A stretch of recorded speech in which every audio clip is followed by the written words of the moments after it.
नमस्कार विद्यार्थी मित्रांनो, स्वागत आहे तुमचं द करिअर पाथ या यूट्यूब चॅनलमध्ये. जसं की आपल्या सर्वांना माहीत आहे की सर्वोच्च न्यायालयाने नीट मुद्द्यावरती आपला अंतिम निकाल जाहीर केलेला आहे व नीटची परीक्षा रद्द करण्यासाठी नकार दिलेला आहे. सुप्रीम कोर्टाने सांगितले आहे की नीटची परीक्षा रद्द होणार नाही. आता नीट मुद्द्यावरती सुप्रीम कोर्टामध्ये चर्चा होत असताना फिजिक्सच्या एका क्वेश्चनवरती देखील तेथे चर्चा झालेली होती आणि सर्वोच्च न्यायालयाने फिजिक्सच्या एका प्रश्नाच्या उत्तरामध्ये बदल करण्याचे आदेश दिलेले आहेत व नवीन निकाल जे आहे ते प्रकाशित करण्यासाठी सांगितलेले होते आणि ते नवीन निकाल 26 जुलै रोजी प्रकाशित झालेले आहे. आता आपण पाहूयात की फिजिक्सचा कोणता प्रश्न आहे ज्याच्या उत्तरामध्ये बदल करण्यात आलेला आहे. आता बघा नेमका क्वेश्चन कोणता आहे फिजिक्सचा, त्यामध्ये बदल करण्यात आलेला आहे. आता बघा हे आहे क्वेश्चन.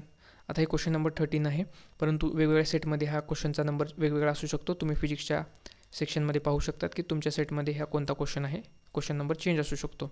तर ह्या स्टेटमेंट बेस्ड क्वेश्चन होता, ॲटम्स चॅप्टरवरती बेस्ड होता ह्या. आता यामध्ये 2 स्टेटमेंट होते.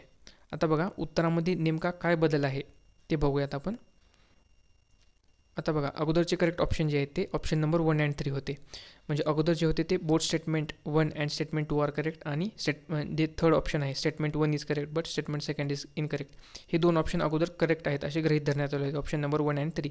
आता तुमच्या क्वेश्चन पेपरच्या मध्ये ऑप्शन्स देखील चेंज असू शकतात, ऑप्शनचं सिक्वेन्स देखील चेंज असू शकतो. तर तुम्ही पाहायचं आहे की ऑप्शन नंबर 1 म्हणजेच both statement 1 and statement 2 correct, both statement correct आणि statement 1 correct but statement second incorrect असं त्यांनी अगोदर गृहीत धरलेलं होतं की हे 2 ऑप्शन करेक्ट आहेत.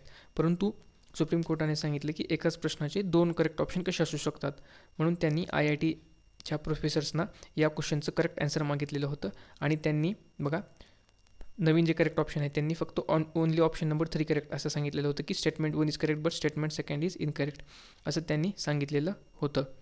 म्हणून आता यामध्ये बदल करण्याचे आदेश सुप्रीम कोर्टाने जे ते NTAला दिलेले आहेत की फक्त ऑप्शन नंबर 3 ज्या विद्यार्थ्यांनी ऑप्शन नंबर 3 केलेला आहे त्यांचे स्कोर जे आहेत ते म्हणजे त्यांचा जे क्वेश्चन आहे ते करेक्ट राहील आणि ज्यांनी 1 केलेलं आहे त्यांचा जे स्कोर आहे ते -5 होईल. म्हणजे 4 मार्क्स त्या क्वेश्चनचे डिडक्ट होतील आणि -1 जे आहे ते निगेटिव्ह मार्किंगमध्ये डिडक्ट होणार आहे. तर तुम्ही जर या क्वेश्चनचं जर ओनली ऑप्शन नंबर 3 केलेला असेल तर तुम्हाला तुमचा स्कोरमध्ये कमी होणार नाही, परंतु ज्यांनी 1 केलेला आहे त्यांना आता -5 मार्क्स झालेले आहेत. आता जे नवीन निकाल जाहीर झालेला आहे त्यामध्ये तुम्ही पाहू शकतात. आता बघा या प्रश्नाच्या उत्तरामध्ये बदल करून नवीन निकाल जाहीर करण्यात आलेला आहे. आता जे आहे ते या प्रश्नाच्या उत्तरामध्ये म्हणजे फिजिक्सचा जो क्वेश्चन आहे याचा करेक्ट ऑप्शन 3 गृहीत धरून हा नवीन निकाल जाहीर करण्यात आलेला आहे. सर्वांनी आपला नवीन स्कोर कार्ड डाउनलोड करायचा आहे. आता बघा खूप साऱ्या विद्यार्थ्यांना माहीत नाही की यामध्ये चेंज झालेला आहे आणि नवीन स्कोर कार्ड आलेला आहे. तर हे जे नवीन स्कोर कार्ड आहे तुम्ही डाउनलोड करू शकतात. याचा जो निकाल आहे नवीन नीटचा तो 26 जुलै 2024 रोजी लागलेला आहे. तर तुम्ही तुमचा स्कोर कार्ड डाउनलोड करून घेऊ शकतात आणि तुम्ही पाहू शकतात की तुमच्या ह्याच्यामध्ये तुम्ही जर ऑप्शन नंबर 3 केला असेल तर तुम्हाला स्कोरमध्ये काही कमी होणार नाही, परंतु ज्यांनी ऑप्शन नंबर 1 केलेला आहे आता त्यांना जे आहेत ते -5 मार्क्स झालेले दिसतील आपल्या नवीन स्कोर कार्डमध्ये. तर तुम्ही ते डाउनलोड करून पाहू शकतात. आता बघा या प्रश्नाच्या उत्तरामध्ये बदल केल्यामुळे काय काय परिणाम झालेले आहेत. तर बघा सर्वप्रथम जे आहे ते क्वालिफाईंग स्कोर कमी झालेला आहे. अगोदर जो होता क्वालिफाईंग स्कोर तो 164 होता जनरल कॅटेगरीसाठी, आता तो कमी होऊन 162 म्हणजे 162 मार्कांवरती आलेला आहे. यामध्ये तुम्ही सर्व कॅटेगरीचा देखील पाहू शकतात की सर्व कॅटेगरीचा जो आहे क्वालिफाईंग स्कोर तो कमी झालेला आहे. तर हा एक मोठा बदल झालेला आहे या फिजिक्सच्या क्वेश्चनमध्ये बदल झालेला करेक्ट ऑप्शनमध्ये बदल झाल्यामुळे. आणि दुसरी जी गोष्ट आहे ती टॉपर्सची संख्या जी आहे ती कमी झालेली आहे. अगोदर 61 टॉपर्स होते तुम्ही पाहिलं असेल तर, आता त्यांची जी टॉपर्सची जी संख्या आहे ती आता कमी होऊन 17 टॉपर्स म्हणजे 17 टॉपर्स जे आहेत ते राहिलेले आहेत. म्हणजे 720 गुण असलेले फक्त 17 विद्यार्थी आता शिल्लक राहिलेले आहेत.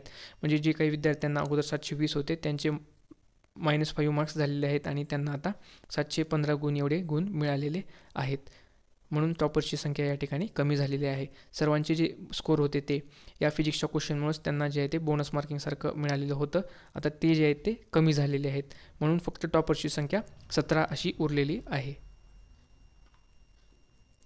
आता बघा कट ऑफवरती परिणाम होणार का. बघा निश्चितच कट ऑफवरती थोडाफार प्रमाणात परिणाम तरी ह्याचा होईल, कारण की या स्कोर म्हणजे या फिजिक्सच्या क्वेश्चनमध्ये करेक्शन केल्यामुळे खूप साऱ्या विद्यार्थ्यांचे स्कोर जे आहे ते -5 मार्क्स म्हणजे 5-5 मार्कांनी तरी कमी झालेले आहेत. म्हणून याचा परिणाम आपल्याला पाहायला मिळेल, परंतु ते खूप मोठ्या प्रमाणात असेल का असे नाही, थोड्याफार प्रमाणात याचा परिणाम होणार आहे. तर चला मग भेटूयात पुढच्या व्हिडिओमध्ये. धन्यवाद.